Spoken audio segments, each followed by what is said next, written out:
And now we'll hopefully tie it all together for you as we kind of wind the day down. I do appreciate you sticking around because these traffic issues are real. But next up is Jeff Moser, who is today the Chief Research Officer of the Water, Environment, and Reuse Federation. Sorry about that.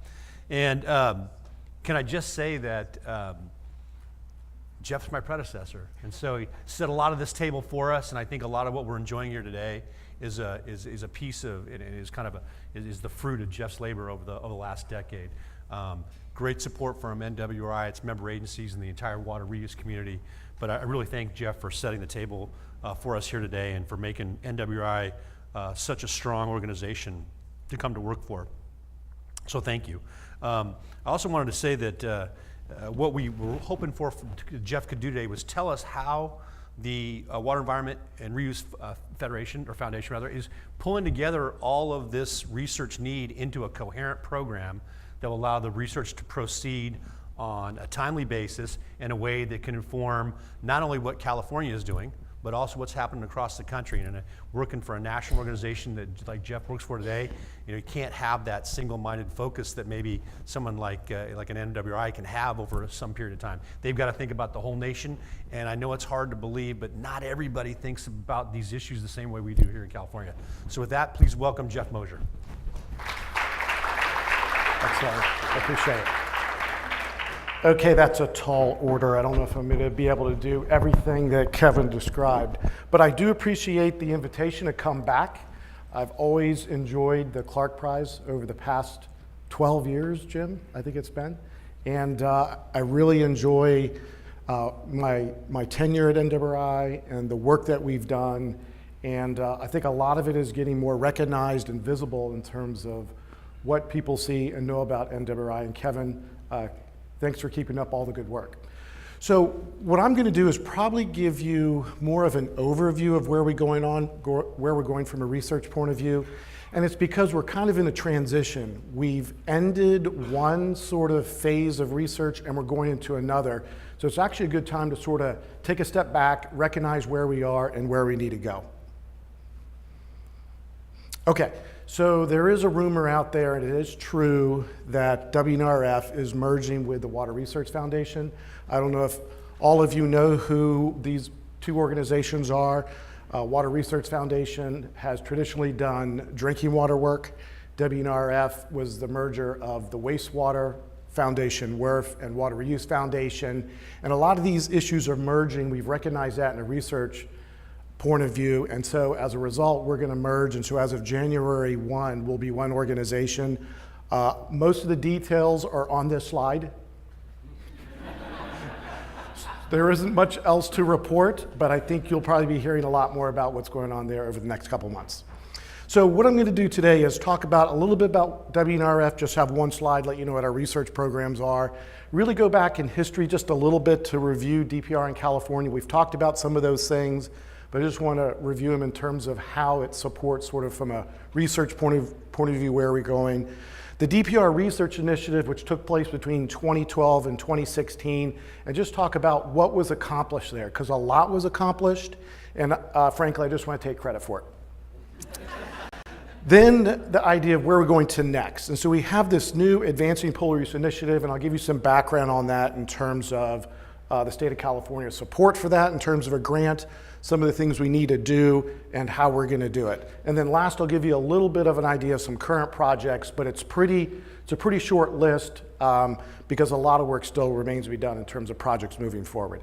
So in terms of WNRF, one of the reasons I found it so attractive in terms of joining WNRF was the idea of working on some broader issues associated with how we're managing water and wastewater, where we're going from resource recovery, from energy management and production, managing nutrients, looking at intelligent water systems, and trying to do this in an integrated way.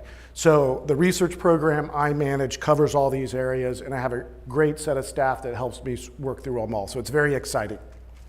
Okay, so in terms of DPR, I'm not sure it was mentioned, though it's been alluded to, the idea that there was legislation back in 2010, SB 918, that modified the water code that required the State Water Board now to finalize groundwater replenish regulations, which they did in 2014, to develop surface water augmentation regulations. They have been drafted, were sent out for public comment. Those are being reviewed. And it required an expert panel to look at the feasibility developing criteria for DPR. So here is the expert panel, a lot of PhDs, a lot of researchers. Chuck Haas was a member of that panel, as well as Joan Rose, who was here, a great group of folks. So this panel was administered by NWRI. It was a 2-year multi-meeting effort. The folks really worked well together, and I think they really did a good job coming up with outcomes that could be used by the state in terms of looking at DPR moving forward. So in terms of the outcome, there was an expert panel report. There was also an advisory group of stakeholders. They had a report. Those are available online. And from those, the State Water Board, the Division of Drinking Water, came up with a feasibility report on the day it was due, the legislative day it was due, so they have to be congratulated for that, that looked at the feasibility and determined that, yes, it's feasible to develop criteria for DPR. So that's all good news, but now the work begins. So one of the things that came out of the expert panel and the Division of Drinking Water folks embraced was the idea that there were 6 research projects that had to be conducted concurrently or before a DPR regulation goes final. And I'm just putting these up for now. I'll revisit them, but just remember that these 6 DPR projects are basically required, or the information from these is required by DDW to develop a DPR reg. So just to think back to the expert panel, again, it was legislatively required in 2010, and at the time the Water Research Foundation, now part of WENRF, they got very aggressive about a fundraising program to raise money to conduct the research specifically to feed into this expert panel, but also to implement potable reuse in California and throughout the US. So the idea was to try to look at this question of feasibility developing criteria for DPR, the topics that would relate to that. And they were successful in raising $6 million in funding that they leveraged into $24 million of research. Very successful. There were 34 projects. The last few will be winding up now, and they ranged on a number of topics, including treatment, monitoring, public engagement, operations. And so a lot of these reports and tools are available online. Here's the website. And they were organized into 3 areas at the time. One, regulatory concerns. That was a big area in terms of thinking about regulating DPR, but also from a utility point of view, what they would need to be able to implement this, and from a community point of view, really surrounding around the issue of public acceptance. So I want to go through some of the highlights that came out of that, because I think it's very impressive in terms of what was achieved. One of the highlights was this framework of DPR report that NWRI administered, and it really was the first time that a lot of aspects of DPR were pulled together into one report. So the idea was look at key elements of a DPR program, from source control to blending that, all the way to blending that into a distribution system and communications associated with that. It was a very valuable resource, I think, for utilities and municipalities thinking about this. George Sabanaglas, a NWRI, or a Clarke Prize recipient, was the PI, and it was a large lift for NWRI and a panel that was formed. So interestingly, and this goes back to 2013 or so, AWWA and WEF were very excited to be a part of this and provided funding.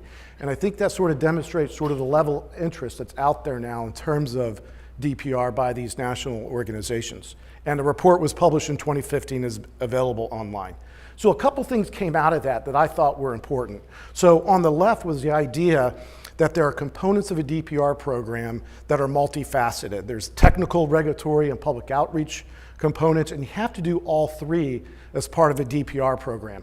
So this is maybe not a new concept, but we're documenting as part of what we had learned from potable reuse and where we need to go in terms of DPR.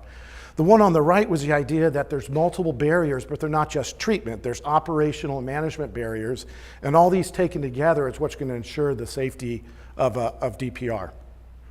So that report came out towards the end of this process, and was the idea that we had these 34 projects, lots of different results, research, but it was all in these individual reports. So we had a process to synthesize the research results that were coming out into areas that were had some common interest, that utilities and others could use without having to go to all 34 reports of the outcomes of that. This was also administered by NWRI. George Shabonaglas was involved. And the key part of it was sharing the pain. So we went out and got 1 to 3 authors for 9 chapters, and that was just a fantastic way to do it, is we had all chapters worked on simultaneously by these individual authors, and we're able to turn this around in about 9 months. So these were the 9 chapters that were in there. So the idea was that we would look at the different research and organize them into a systematic or understandable way into these 9 areas. And they'd be very familiar to you, demonstrating reliable and redundant treatment performance, critical control points, operations, pathogens from a monitoring point of view, as well as a surrogate and log removal point of view, failure and resiliency. Those are things that come up as part of discussion of DPR. Risk of constituents of emerging concern, evaluation of DPR trains, and source control. So I thought it was a very successful way to do it, and so that report is also available online. So I'm going to walk through just a couple things we learned from those efforts. So this is the information that we sort of gleaned in terms of coming out of being able to look at those different projects together.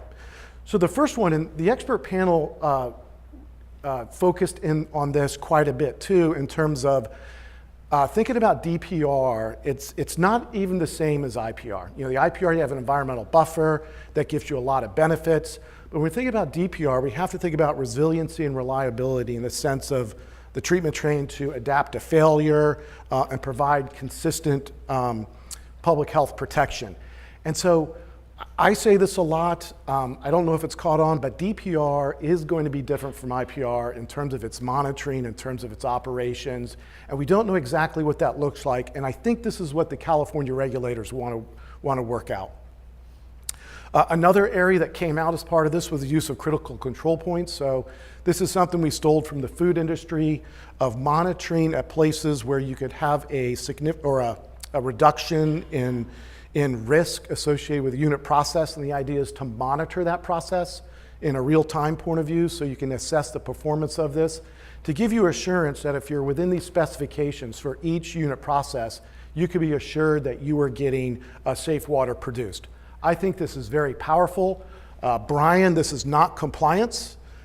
It is more information for operators and how these plants are going to be operated, and so it's a very powerful tool to give you confidence that your treatment plant is producing water of the quality that you think. So we heard in the earlier presentation from Jeff in terms of monitoring, both from a pathogen and a chemical point of view. So we've had projects looking at sensors, looking at more real-time monitoring. Andy talked about the removal of chemicals in DPR processes. This was a project looking at the Big Spring facility, and it demonstrated that there was significant removal of the CECs from the secondary effluent through AOP. I'm not going to spend a lot of time on this since we've discussed it in the previous presentations. So yes, this question comes up about how to do total reuse and DPR without RO, and we've had a number of projects, and some of that information was presented by Andy in terms of Altamont Springs, but there's other projects, other pilots out there looking at Ozone BAC. And if you're an inland community, it's not, and you don't have a salt issue, you're not necessarily going to want to put in RO. So places like Washoe County, Nevada, which is Reno, Hampton Roads Sanitation District, which is southeastern Virginia, and Altamont Springs, they do not have a salinity issue per se, and a lot of them are interested in this idea of going to Ozone BAC. The question I have is, what does that look like in a treatment train? And Andy presented that in terms of other unit processes associated with that. So you can't replace RO with Ozone BAC per se. You have to come up with a treatment train that's going to be effective. So one of the areas that comes up a lot in conversation with the regulators is who is operating these facilities and how they're operated. So potentially there's human error here or just oversight, but there's a lot of thinking that this is going to be an important barrier, if you will, to producing safe water. So we want to have the right training, the right certification programs. What does that look like? We can add on to current programs Some projects are developing curriculum here, but just understanding what those operations are and being able to put that into something like an operations and maintenance manual is going to be very important for a DPR scheme. So public engagement has always been an issue for reuse, for non-potable reuse, as well as potable reuse. The Water Reuse Foundation has a long history of developing engagement tools, and that's continued through potable reuse. So there's a number of projects that are listed here. If this is an area that you're interested in, I would direct you to WNRF's website. There's videos, there's fact sheets, there's things that you can use, there's resources there.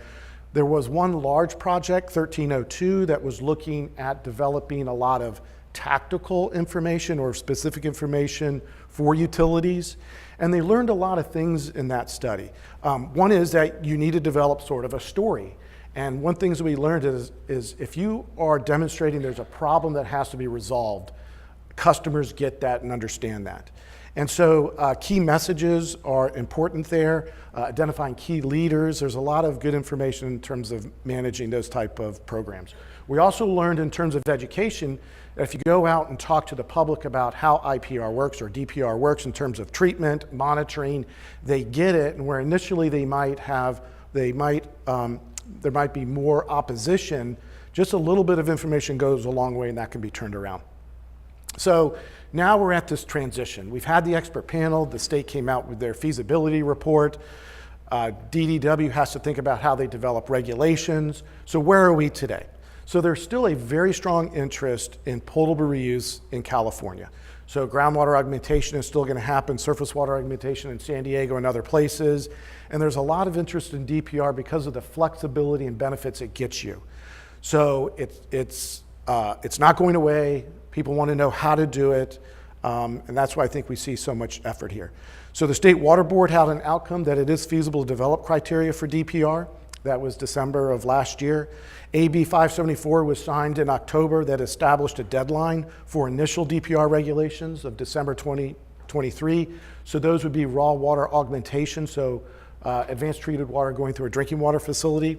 And then what's really exciting, I think, for not just WNRF, who's receiving the grant from the State Water Board for recycled water research, but also for utilities, the water reuse community, is that we have this $4.5 million from the state board to look at recycled water, including significant support for potable reuse. One of the things they want us to do is fund the 6 DPR research projects, but there'll also be information to sponsor other potable reuse as part of that.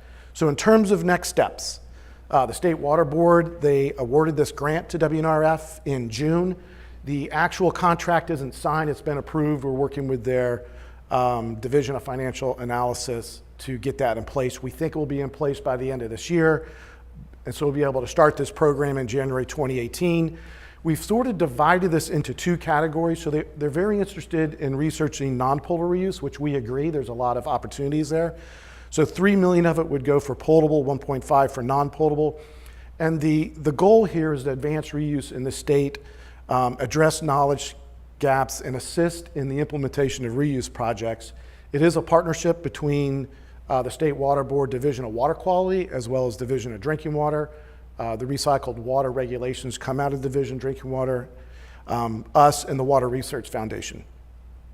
So to be able to take advantage of this grant, we have a program to raise additional funding to be able to fund the 60 DPR projects, other potable reuse needs, so gather matching funding, and make it more national in scope and not just California specific. So here's our goal. We want to take that $4.5 million and turn it into more like $6+ million. We have 3 general categories that we want to fund on a potable reuse side of things. One, the 6 DPR projects, and I have a little bit more information on that. Also, the technical needs associated with DPR, technology validation, water quality assessment, operations monitoring. We've seen a lot of that information today. We also threw in this 3rd category because I think it's just as important as the second one. It's the idea that we need information for implementing these projects. You know, large agencies with lots of resources, They're able to manage these things, but we're going to see other agencies are going to want to do this. And the more information we can have for them in terms of guidance, operator training, public engagement, I think is really going to help in terms of successfully implementing these projects. So here are the 6 DPR projects, and you've heard some of the topics today. I thought it was very useful that the program was organized around some of the issues identified by the expert panel in terms of what's being collected. But if you work through these, a lot of them are data collection efforts or trying to chase down an issue that you want to know more about in terms of polar reuse. So the first one on source control and how it impacts water quality, Jeff Neiman went through that for us. We understand that, the importance of source control. QMRA for log removal of pathogens. This is really going to be going out and collecting pathogen data in wastewater and after wastewater treatment to validate and verify pathogen log removals and be able to assign pathogen log removals to wastewater. Monitoring requirements and a regulatory permit, that's where, so the first one's the QMRA, the second one's going to be the data collection. The fourth one, the feasibility of collecting information on community outbreaks. So the idea is if you can see an outbreak through monitoring or surveillance, that's probably something the community want to do. We don't know if it's possible, but we want to chase it down. The fifth one is treatment options for averaging of chemical peaks. That's the example of acetone or other things that would get into wastewater treatment. Are there chemicals of significance that we'd want to average those peaks as part of a DPR treatment train?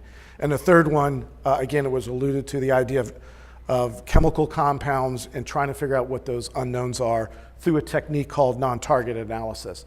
So these are, some of them are very researchy, some of them are data collection, but each one of them is important from the expert panel point of view that you'd want to have this information as you're developing a DPR regulation. So here's our proposed approach. It's going to look a little bit different from other research programs. And part of it is DDW needs to be a part of this process. They're the ones that are going to use this information to develop regulations. So they need to get the information they think they're going to need to do that. So from a WNRF staff point of view, we're going to have a grant manager. That's going to be Julie Minton. I think many of you know her. She was with Water Research Foundation. There are going to be project managers for each of the individual projects. And then someone came up with this science officer position, which I think I'll be able to do. So I won't have any responsibility, but I'll still be involved. So that'll be fun. But these other elements, I think, are critical. So we're going to have a coordinating committee that's going to provide some oversight for all of the projects. So they're going to help sort of determine where they are, how they need to get done, what needs to be in each of the projects. And so that coordinating committee is going to be important, I think, from a DDW point of view to be able to participate in, to have that flow down through the individual projects. Each project's going to have a technical working group, and they're going to be tasked with chasing down either some of the information that's needed to be done as part of the project, but they're going to be experts that are going to provide oversight for any sort of project team or PI. I would actually consider them part of the project team. Some of the projects may only have a technical working group. So, for example, if it's a white paper. So I think that's going to be, we think that's going to be critical in getting the right people thinking about these issues. There will be our normal project advisory committees to just provide oversight and peer review of the project. They're external to the project team. And then very important, not just to us, but to DDW to be able to provide input into this. We're going to have technical liaisons. They're going to have access to the technical working groups, the PAC, and the coordinating committee. So it seems like a mess, but I think it will work. So in terms of the other research, the other polar reuse research, so we've been planning for this for over a year. So there's been workshops. There is 1501 project on synthesis. It has research recommendations. So there's a lot of things that are going to feed into the next round of polar reuse research needs. So a lot of this has been compiled. The way we're working through that is a issue area team. So each of the areas at WNRF has an issue area team of experts that work through this. So the purpose of this issue area is general in the sense of develop a research agenda for WNRF, but it's also to support the State Water Board recycled water grant programs. They're going to weigh in and help determine what some of the priorities are. So they have this role of providing feedback on our overall research agenda. So we have a number of staff, they're listed here. This has been an ongoing issue area, so we have current projects in a number of areas. So here are the IAT members. I just threw this up here so you get an idea that it's very diversified. It has utilities, consultants, academics. They're from around the country, Texas, Arizona, Virginia, Florida. So it's made up a lot of diversity, and we feel like we need that in order to be able to work through the diversity of research needs that we're going to evaluate. Okay, so we had the great idea, I think, of trying to get a head start on this grant. So the grant's not going to be in place until January, but we started planning already. We started planning last January. So we had a IAT meeting in March in California where we generated 19 project concepts and we recommended 2 for funding, and I'll go over those 2. And they provided input on the process to do the 6 DPR research topics. They also identified some other priorities. One's going to be bioanalytical tools, that's the bioassays. I'll mention that in a minute. But they are focusing on both potable reuse and non-potable. Okay, so here are the 2 projects that are going to come out under the Advancing Potable Reuse Initiative, funded in part by the state grant with matching funding. So these were 2 projects that the IAT thought were critical enough to approve now, with the idea that once this grant's in place, let's say January 1, we could go out with an RFP on January 2nd. So we really wanted to come out early in the process and not have to wait to plan these. So the first one, and it's come up a lot, is on the wastewater treatment side. So we are repurposing these wastewater treatment plants from discharging the effluent into the environment to being a source water for the advanced treatment plants. And so we've seen at places like Orange County Sand District, they have modified their treatment, they've modified their programs like source control. So we know we're going to have to operate and run these plants differently. But I think it goes further than that in the sense that we can optimize those wastewater treatment plants or upgrade them or design them with the understanding that they're going to be the source water for an advanced treatment plant, especially for those that go into a DPR scenario. So the goal of this project is to really try to understand that, to try to document what those are, and do some economic and performance trade-offs in terms of what those options are. So we really feel like this would be important information as communities think about going to potable reuse. The second one, and this came up also today, was the idea of using ozone BAC treatment. And so if we're not going to have the RO, we recognize there's other aspects here you'd want to think about, but one of them is Cec removal. So we've seen a lot of encouraging results in terms of this providing some control for CECs, but regulators are tough and they want a lot of information and they want this documented and they want to be able to permit this in a way, and we want to get credit for that. So the idea of this is to pull together all the pilot ozone BAC data that's been done, maybe augment that with some additional studies, but develop some design and operational guidelines for ozone BAC specifically for a potable reuse train. Okay, so the other project I think is kind of exciting, and Andy showed you some data on bioassays. We're calling them bioanalytical tools because we do think they're bioanalytical in nature and they're tools. They're not the whole fish type bioassays. They are human cell lines that can be run on these different health endpoints and to give you an idea of the bioactivity associated with that water. Some people say the toxicity of that water, but a lot has to be done to chase down the human health relevance of these. So what we've been pushing, and I think we've been somewhat successful, is that we need standardized bioanalytical tools, and they don't exist yet. So where did Andy have to go to get his bioassays run? UC Davis. So you can go to other universities and have researchers run them, and there's nothing wrong with that, but it's a research study. So if you're actually going to use these in a large way, we have to standardize them. And so this project is intended to do that. So the first task is to define the goals of what this toolbox of bioanalytical tools would look like. Develop candidate endpoints, which endpoints we want to look at. Determine extraction protocols for water. These bioassays, I'm not an expert, but I've read a lot about them.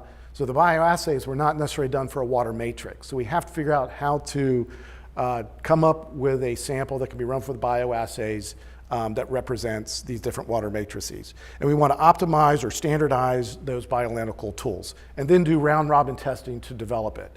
So it sounds like a lot of money, and it is.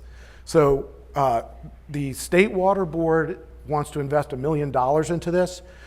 We are willing to put in another 250. Water Research Foundation probably would put in another 250.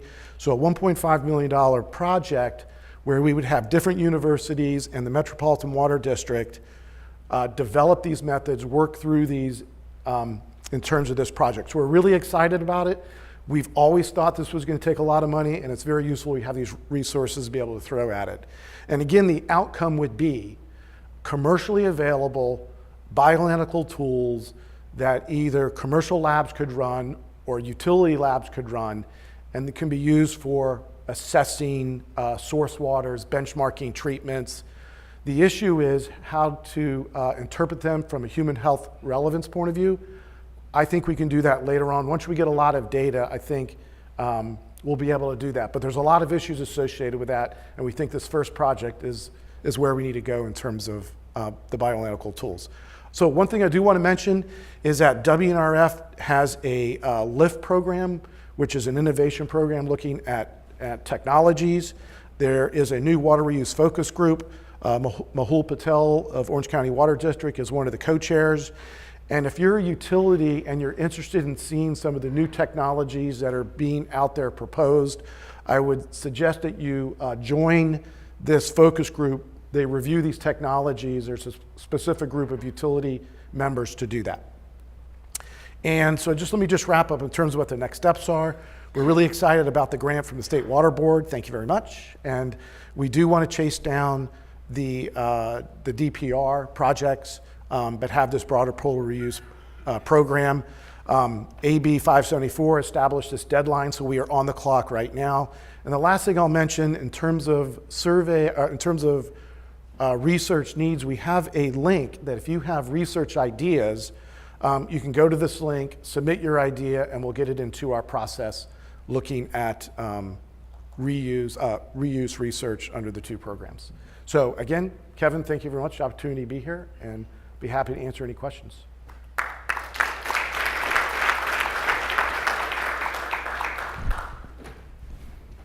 Sure, we have a few questions. Hi, Mike. Yeah, hi, Jeff. This is not exclusively a California effort. You've pointed that out a couple times, and you see a lot of focus on California inputs to it. And one of the big California inputs is a lot of money. What kind of money are you seeing coming from other places to support this effort to answer these research needs? Right. So first of all, it's good news there's a lot of money, right? So that also means that people are very interested in participating with us. So we're going to the other water reuse state sections, and they're going to provide funding from the sections. We've talked with a number of utilities in other states, Arizona, Texas, Florida, Nevada, and there's a lot of interest in providing some additional funding. I don't think it's going to be to the same level of contributions that comes from California, but for example, in Florida, we've gotten a commitment of $150,000 from a number of utilities that's going to be matched by Tetra Tech. And so each state tends to have a different way of doing it, and so we're working with them. So maybe $300,000 from Florida. So I think that's what we were looking for. Any other questions for Jeff? Okay, seeing none. Thanks, Okay. Jeff. Thank you Appreciate again. it. Thank you.